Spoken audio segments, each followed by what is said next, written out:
We தமிழர்களுக்கு வணக்கம். பத்திரிகையாளர் திரு இந்திரகுமார் அவர்களோட இணைஞ்சிருக்கோம். வணக்கம் தொடர். வணக்கம்.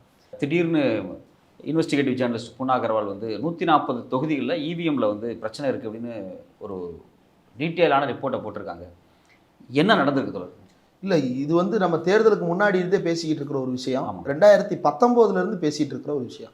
2019 300 சொச்சம் தொகுதிகளில் 350க்கும் மேற்பட்ட தொகுதிகளில் இந்த டிஸ்கிரிபன்சி அப்படின்றத கண்டுபிடிக்கிறாங்க. எப்படி கண்டுபிடிக்கிறாங்க அப்படின்னா, தேர்தல் ஆணையம் ஒவ்வொரு கட்ட தேர்தல் முடிந்ததற்கு பிறகும் எவ்வளவு வாக்குகள் பதிவானது அப்படின்னு சொல்லிட்டு ஒரு விவரத்தை வெளியிடுது. அப்சல்யூட் நம்பர்ஸ் அப்படின்னு சொல்லிட்டு ஒன்று வெளியிடுறாங்க. இப்போ அதை எடுத்து பார்க்கும் பொழுது இவங்க எண்ணும்போது எவ்வளோ வருது அப்படின்னு பார்த்தோம் அப்படின்னா வேற ஒரு எண்ணிக்கை வருது. அதாவது இவங்க சொன்னதை விட 18,000 ஓட்டு அதிகமாகவோ அல்லது 10,000 ஓட்டு குறைவாகவோ எல்லாம் பல தொகுதிகளில் வந்திருக்கிறது. இது வெற்றி மார்ஜினை பாதிக்கலை அப்படின்னு சொல்கிறாங்க. இப்போ ஒரு உதாரணத்துக்கு திருப்பெரும்புதூர் தொகுதியில் டிஆர் பாலு இருக்கிறாரு அப்படின்னா அவர் வெற்றி பெற்றது 2.5 லட்சம் வாக்குகள் வித்தியாசத்தில் வெற்றி பெற்றிருக்கிறாரு. ஆனால் அது வாக்குகள் அதிகமாக எண்ணப்பட்டது அப்படின்றது 18,000. இப்போ எல்லாருக்கும் என்ன தேர்தல் ஆணையம் சொல்லுதுன்னா, அந்த 18,000ன்றது தனி, அந்த 18,000 அதிகமாக வர்றதுனால யார் வெற்றியும் பாதிக்கப்படலைல, அப்புறம் என்ன பிரச்சனை அப்படின்னு கேட்டிருக்கலாம். நான் என்ன கேட்குறேன், 3 லட்சம் ஓட்டு தவறுதலாக உள்ளுக்குள் பதிவாகி அந்த நம்பர் வேறு யாருக்கோ செலுத்தப்பட்டு இப்போ என்ன பார்க்குறோம் அப்படின்னா, பல தொகுதிகளில் இண்டிபெண்டன்ஸ் 10,000 ஓட்டுகளுக்கு அதிகமாக வாங்கியிருக்காங்க. இந்தியா முழுக்க இண்டிபெண்ட் 10,000 ஓட்டு அப்படின்றது அவ்வளவு ஈஸியாக நடக்கக்கூடியதெல்லாம். அது பெரிய அளவிலான தொகுதிகளில் நடக்குது அப்படின்னா அது கவனிக்கப்பட வேண்டிய ஒரு விஷயம். அப்போ எங்கே மாறுது, என்ன சிக்கல் நடக்குது, மிஷினுக்குள்ளே நம்பர் கரெக்டாக தான் கவுண்ட் ஆகுதா, நான் போடுறது கரெக்டாக அந்த சின்னத்தில் தான் விழுகுதா அப்படின்ற சந்தேகமெல்லாம் எழுகிறது. இது போக இந்த எக்ஸஸ் ஓட்டு அப்படின்றது எங்கேருந்து உள்ளே வருது, யார் அதை அமுக்கிட்டு போகிறான்? இல்லை அப்போ எப்படி அதிகமாகலாம்? ஒருவேளை மாதிரி வாக்குப்பதிவு நடத்துவாங்க, அதை அழிக்காமல் விட்டுட்டாங்க அப்படின்னா அதில் கொஞ்சம் கூட வரலாம். அப்படி கூட வந்துச்சு அப்படின்னா அதை உடனடியாக நிறுத்த வேணும். அந்த இதை எண்ணவே கூடாது, அதை நிறுத்தணும் அப்படின்றது தான் சொல்லப்பட்டிருக்கக்கூடிய விதி. ஆனால் அதையும் மீறி நடந்து கொண்டிருக்கிறது அப்படின்றத தான் பார்க்குறோம். இப்போ ஒட்டு மொத்தமாக இதை 2019 எடுத்து பார்த்து இதே பூனம் அகர்வால் ஒரு கட்டுரை வெளியிடுறாங்க. அதை வைத்து உச்சநீதிமன்றத்தில் ஒரு வழக்கு தொடுக்கப்பட்டது. அந்த வழக்கு என்ன ஆனது அப்படின்றத அப்படியே ஃப்ளாஷ் கட் பண்ணிவிட்டு இப்போ வாங்க. இப்போ என்ன நடக்குது அப்படின்னா, நம்ம 17C அப்படின்ற ஒரு படிவத்தை என்ன கேட்டோம்னா, பொதுமக்கள் பார்வைக்கு அதை வெளியிடுங்க அப்படின்னு கேட்டோம். ஏன் கேட்குறோம் அப்படின்னா, இப்போ இவங்க சொல்கிறாங்கல்ல, இப்போ ஒரு தொகுதியில் இவர் பூனம் அகர்வால் கொடுத்துருக்கக்கூடிய அந்த பட்டியலே பார்த்தோம் அப்படின்னா, மும்பை நார்த் வெஸ்ட் அப்படின்ற தொகுதி, அந்த தொகுதியில் உத்தவ் தாக்கரே அணியைச் சேர்ந்த சிவசேனா வேட்பாளர் ஏக்நாத் சிண்டே சிவசேனா வேட்பாளர்கிட்ட 48 ஓட்டில் தோக்குறாரு. அந்த தொகுதியில் 2 ஓட்டு அதிகமாக போயிருக்கு. 48 ஓட்டு தான் வித்தியாசம். 2 ஓட்டு அதிகமாக எண்ணப்பட்டிருக்கு அப்படின்னா அதை ரீகவுண்ட் பண்ண வேண்டியது பொறுப்பு. ஆமாம், அதை ரீகவுண்ட் பண்ண கேட்டால் அதை அவங்க செய்யணும். ஆனால் அதற்கான வாய்ப்பு எதுவுமே இல்லாமல் உடனடியாக அது முடித்து வைக்கப்படுகிறது. இப்போ நான் என்ன கேட்குறேன் அப்படின்னா, இந்த 17C ஃபார்மை நீங்கள் பப்ளிக்கில் கொடுங்க. நீங்கள் பப்ளிக்கு கொடுத்தீங்கன்னா கொடுக்கும்போது என்ன பண்ண, நீங்கள் தேர்தல் முடிஞ்சதுக்கப்புறம் கூட வெளியிடுங்க. தேர்தல் முடியட்டும், வாக்கு எண்ணிக்கை நடைபெறும் போது 17C ஃபார்மை வெளியிட்டுருங்க. அந்த 17C ஃபார்மில் எவ்வளவு இருக்குன்றதை நீங்கள் வெளியிடுற பூத் வைஸ் டேட்டாவோட நான் ஒப்பிட்டு பார்க்குறேன். எது அதிகமாக இருக்குது எது குறைவாக இருக்குன்றது மக்களுக்கு தெரியப்படுத்துங்க. அதுக்கான காரணத்தை விளக்கமாக சொல்லுங்கள். இது சாதாரண கேள்வி தானே. நான் ஸ்ரீகிரி கோட்டாவிலிருந்து ஏவப்படுகின்ற ராக்கெட் எப்படி நேரடியாக நிலாவில் சென்று தரையிறங்குகிறது, அந்த கேள்வியாக நான் கேட்டேன். அதை ஒரு அறிவியல் மாணவருக்கு புரிய வைக்கிறது ஓகே, அதை எளிய மக்களுக்கு விளக்குறது சிரமம். ஆனால் எளிய மக்களுக்கு விளக்க முடியாது அப்படின்னு சொல்ல முடியாது. அறிவு என்பது பொதுவானது. நான் அதை விட ரொம்ப சிம்பிளாக தான் கேட்குறேன். சாக்கடைன்றதுக்கு ஏன் இன்னும் மிஷின் கண்டுபிடிக்கலன்னு நான் கூட கேட்கல. போட்ட ஓட்டு எங்கே போச்சு, அது எப்படி அதிகமாச்சு? இப்போ அதிகமானது ஒரு பக்கம், குறைவானது எவ்வளோ தெரியுமா குறைவாகி இருக்கிறது? சென்னையில் திருவள்ளூர் தொகுதியில், அந்த தொகுதியில் 16,000 ஓட்டு குறைவாக எண்ணப்பட்டிருக்கு. போட்டதை விட பதிவான வாக்குகளை விட 16,000 ஓட்டு குறைவாக எண்ணப்பட்டிருக்கு. எங்கே போச்சு? இப்படி 16,000 ஓட்டு அவர் ஜெயிச்சிருக்கலாம். 4 லட்சம் ஓட்டு வித்தியாசத்தில் ஜெயிச்சிருக்கலாம். 16,000 ஓட்டுன்றது முக்கியமான நம்பரில், அதை எப்படி நீங்கள் மறுக்க முடியும்? அப்புறம் அஸ்ஸாமில் ஒரு தொகுதியில் 10,000 ஓட்டு, ஒடிசாவில் ஒரு தொகுதியில் 9,427 ஓட்டு இப்படி காணாமல் போயிருக்கின்றன வாக்குகள். இப்போ இப்படி காணாமல் போன வாக்குகள் அப்படின்றது எங்கே போச்சு? அதிகமாக போலாகுது இல்லை கம்மியாக போலாகுது? எப்படி ரெண்டுமே நடக்க முடியும்? அப்போ மிஷினில் பிரச்சனையா அல்ல எண்றதுல பிரச்சனையான்னு கேட்டோம்னா என்ன சொல்கிறாங்கன்னா, மக்கள் எண்றதுல பிரச்சனை பண்ணிடுறாங்க, அதாவது அதிகாரிகள் தானே அவங்க ஹியூமன் எரர் பண்ணதானே செய்வாங்க அப்படின்னு சொல்கிறாங்க. எல்லா தொகுதியிலுமே பண்ணுறாங்க போல. எல்லா தொகுதியிலையுமே அந்த எலக்ட்ரல் ஆஃபீஸர் எனக்கு தெரிஞ்சு இந்த வாக்கு பதிவு மையங்களில் பணியாற்றக்கூடிய அதிகாரிகள், வாக்கு எண்ணும் மையங்களில் பணியாற்றக்கூடிய அதிகாரிகள், இவங்க எல்லாமே வந்து பெரும்பாலும் ஆசிரியர்கள். வாத்தியாருக்கு கூட்டல் கழித்து தெரியாதா? எனக்கு புரியலையே. அந்த வாத்தியார் தானே போடுறீங்க, கலெக்டர்னு ஒருத்தரை போடுறீங்க, அவர் எல்லா மென்டல் எபிலிட்டி ஃபிசிக்கல் எபிலிட்டி எல்லாம் முடிச்சுட்டு ஆப்டிடியூடு நாலேஜோட தானே வந்து சேர்றாரு. அவருக்கு கூட்டல் கழித்தல் தெரியாதா? டிஸ்ட்ரிக்ட் எலக்ட்ரல் ஆஃபீஸருக்கு தெரியல அப்படின்னா அது யார் பிரச்சனை? நீங்கள் என்ன சொன்னீங்க? இந்த ஹியூமன் எரர்லாம் வரக்கூடாது அப்படின்றதுக்காக தான் நாங்கள் வாக்கு சீட்டிலிருந்து மிஷினுக்கு மாற்றணும். ஆமாம், சீட்டை வந்து எண்ணும் போது என்னன்னா, பணத்தை எண்ணும் போதே தெரியும் 2 நோட்டு சேர்ந்து வந்துடும். அப்போ அதை வந்து பொறுமையாக எண்ணுவாங்க. அதனால அந்த வாக்கு எண்ணும் மையத்தில் பார்த்தீங்கன்னா ஸ்பாஞ்சில் தண்ணி வச்சுருப்பாங்க, அதை வந்து பொறுமையாக எண்ணி பிரிப்பாங்க. அந்த சீட்டுமே வந்து ரொம்ப மெல்லிசான சீட்டாக இருக்காது, ஒட்டிக்கிடக்கூடாதுன்றதுக்காக நல்ல கனமான சீட்டாக ஒரு 80 GSM 90 GSM இருக்கக்கூடிய அளவுக்கு தான் அதை போட்டிருப்பாங்க. அப்போது அந்த தொட்டு தொட்டு தொட்டு தொட்டு ஒன்றுன்னா எடுத்து எண்ணும் போது கூட இந்த பிரச்சனை வரலை. இது நான் சொல்லலை, எலெக்ஷன் கமிஷன் வாசலில் டிஆர் பாலு, இந்தியாவினுடைய நாடாளுமன்றத்தில் நீண்ட காலமாக பணியாற்றி கொண்டிருக்கக்கூடிய எம்பிக்களில் ஒருத்தர், அவரிடம் நான் கேட்ட கேள்விக்கு அவர் சொன்ன பதில் என்ன அப்படின்னா, இந்த இவிஎம் வந்ததற்கு முன்னாடியே வந்து வாக்குப்பதிவு வாக்கு என்றதெல்லாம் நடைபெற்றிருக்கு, 17C நடைபெற்றிருக்கு.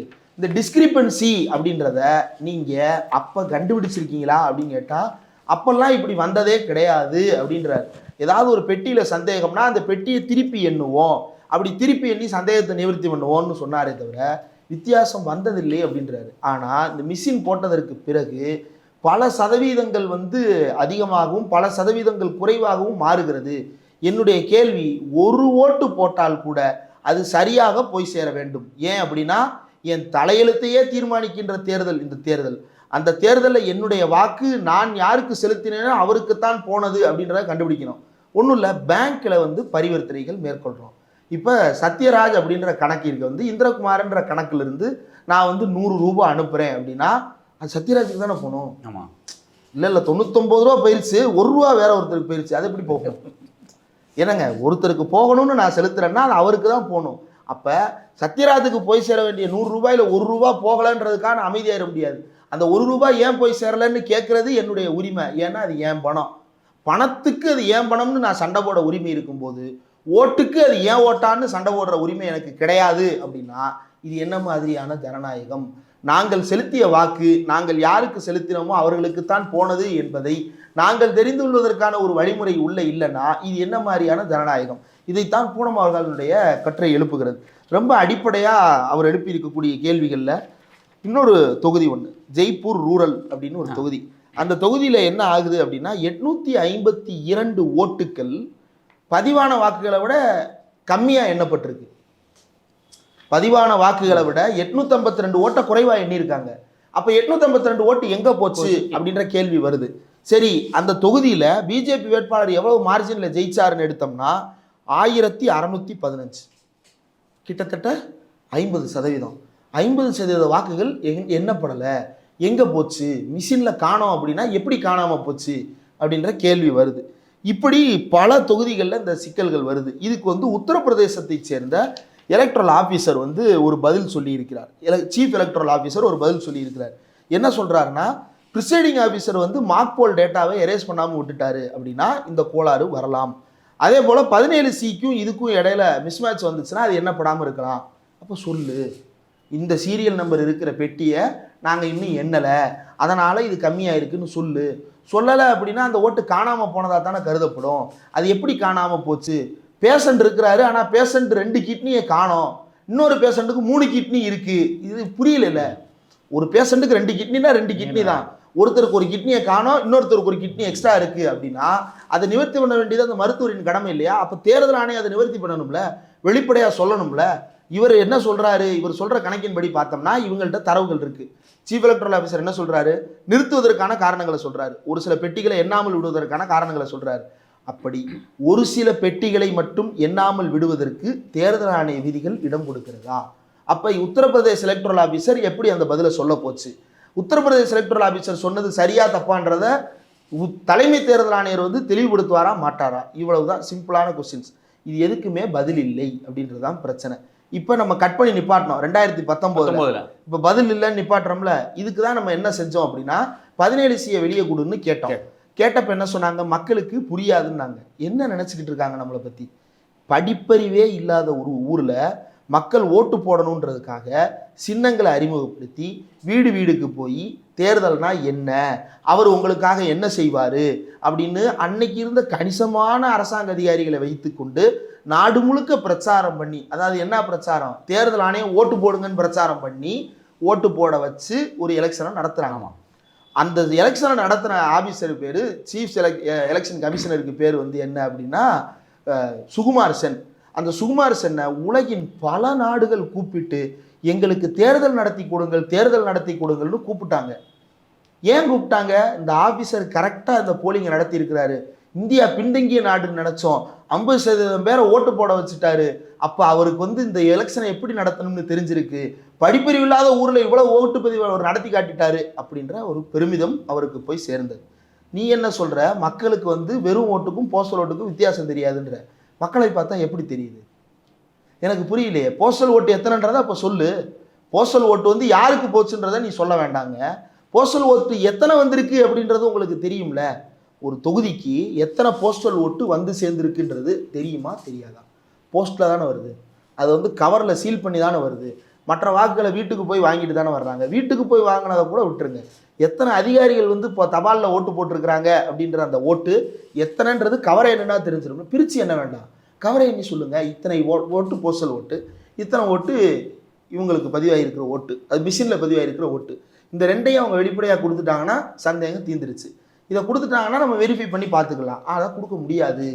ஏன் கொடுக்க முடியாது? மக்கள் கன்ஃபியூஸ் ஆயிடுவாங்க. ஏன் கன்ஃபியூஸ்? அவங்களுக்கு இதை தெரிஞ்சுக்கிட வேண்டிய அவசியம் இல்லை ஒரு ஆனர் அப்படின்னு சொல்கிறாங்க. வெற்றி வாய்ப்பை முடிவு பண்ணக்கூடிய இடத்துல போஸ்டல் ஓட்டு இருக்கும்போது அதை சொல்லி தான் ஆகணும். அதை சொல்ல முடியாதுன்ட்டாங்க. சொல்ல முடியாது. போஸ்டல் ஓட்டு எவ்வளோன்றதை சொல்லுவாங்க, ஆனால் அதை பப்ளிஷ் பண்ண மாட்டாங்களாம். 17C ஃபார்மை பப்ளிஷ் பண்ண மாட்டாங்களாம். 17C ஃபார்மை கொடுக்குறதுல என்ன சிக்கல்ன்றதா எனக்கு புரியல. அப்போது இதை வந்து சமீபத்தில் 2024 கேஸாக போடுறாங்க. அவர் என்ன சொல்கிறாருன்னா, இதுக்கு நான் தீர்ப்பு தர முடியாது. தீர்ப்பு கொடுத்தா நிப்பாட்டினம்ல 2019 கேஸு, அந்த கேஸுக்கு தீர்ப்பு கொடுத்த மாதிரி ஆயிரும். அதனால் இப்போதைக்கு இதுக்கு தீர்ப்பு கொடுக்க முடியாது, ஆணையர் சொல்கிறத கேட்டுக்கங்க அப்படின்னு சொல்லிட்டாங்க. சரி, 2019 கேஸை ஏங்க நடத்தலை அப்படின்னா அதை வாங்க 2019 இருந்து விசாரிப்போம். நம்ம வந்து கரெக்டாக இருக்கும். பேஷண்ட்டுக்கு ஆப்ரேஷன் பண்ணுன்னு நான் கேட்குறேன். அதுக்கு என்ன சொல்கிறாங்க? பிரச்சனை இல்லை, பார்த்துக்கலாம். இல்லைங்க 1 மணி நேரத்தில் செத்துருவார். இல்லை நான் நாளைக்கு வந்து ஆப்ரேஷன் பண்ணிடுறேன். அதுக்கு பேர் போஸ்ட்மார்ட்டம். உங்களை போஸ்ட்மார்ட்டம் பண்ண சொல்லி கேட்கல, அவனை அறுவை சிகிச்சை பண்ணி காப்பாற்றுங்கன்னு நான் கேட்குறேன். அறுவை சிகிச்சை பண்ணாமல் நான் மறுநாள் வந்து போஸ்ட்மார்ட்டம் பண்ணுறேன்னு டாக்டர் சொன்னார்னா அந்த அயோக்கியத்தனம் தானே நடந்துக்கிட்டு இருக்கு. இதை நம்ம கேள்வி கேட்க வேண்டியது நம்முடைய கடமை தானே. அதை தான் நம்ம எல்லா இடங்கள்லையும் கேள்வி கேட்டுட்டு இருக்கோம். பூனம் அகர்வால் கேட்குற கேள்வின்றது அவருடைய கேள்வி அப்படின்றது அல்ல. அது இந்திய மக்கள் தெரிந்து கொள்ள வேண்டிய ஒரு கேள்வி, தேர்தல் ஆணையம் பதில் சொல்ல வேண்டிய ஒரு கேள்வி அப்படின்றது தான் யதார்த்தம். இப்போ விவிபேட்டை எண்ணி காட்டுங்க அப்படின்னு நம்ம கேட்டோம்னாலும் இதே பதில் தான். எதற்குமே பதில் இல்லை, எதற்குமே அக்கௌண்டபிலிட்டி இல்லை. நான் அனுப்புகிற 100 ரூபா வந்து 100 பேத்துக்கு தனித்தனி ₹1 போய் சேருது. அந்த 100 ரூபாயை நான் ஒருத்தருக்கு தான் அனுப்புனேன் அப்படின்றத வந்து எனக்கு உறுதிப்படுத்தி ஒரு ரசீது கொடுக்க மாட்டாங்க. அந்த ரசீது உள்ளுக்குள்ளே இருக்குது. விவிபேட் அப்படின்ற ஒரு ரசீது உள்ளுக்குள்ளே இருக்குது. அந்த ரசீதை கண்ணில் காட்டு அப்படின்னா இல்லை அதெல்லாம் நான் காட்ட மாட்டேன் அப்படின்னு சொல்கிறாங்க. இதுதான் நடந்துக்கிட்டு இருக்கு. இப்போ எனக்கு இதில் முக்கியமான ஒரு விஷயம்னா 2019 இஷ்யூலேயே பூனம் அகர்வால் ஒரு மெயில் போட்டிருக்காங்க போல இருக்குது. ரெண்டில் ரொம்ப டிஸ்கிரிபன்சி அதிகமாக இருக்குது. இங்கே பாருங்கள், நீங்கள் கொடுத்த டேட்டாஸ் தான் மெயில் போட்ட உடனே 24 ஹவர்ஸுக்குள்ளேயே வெப்சைட்டில், அதாவது எலெக்ஷன் கமிஷனோட வெப்சைட்லேருந்து அந்த total turn out ratio datas எல்லாத்தையும் அவங்க எடுத்துட்டாங்க போல. அதை அவங்க மென்ஷன் பண்ணுறாங்க.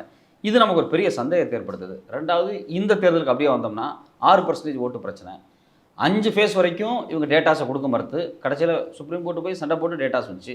இது எல்லாமே ஒரு பெரிய ஒரு சந்தேகத்தை எழுப்புற மாதிரியே இருக்குது. ஏன் டேட்டாவை மறைக்கணும் எலெக்ஷன் கமிஷன்? டேட்டாவை வெளிப்படையாக கொடுத்தா இவ்வளவு கேள்வி நம்ம கேட்குறோம். கொடுக்குற டேட்டாவை வச்சே நம்ம இந்த நோண்டி கேள்வி கேட்குறோம்.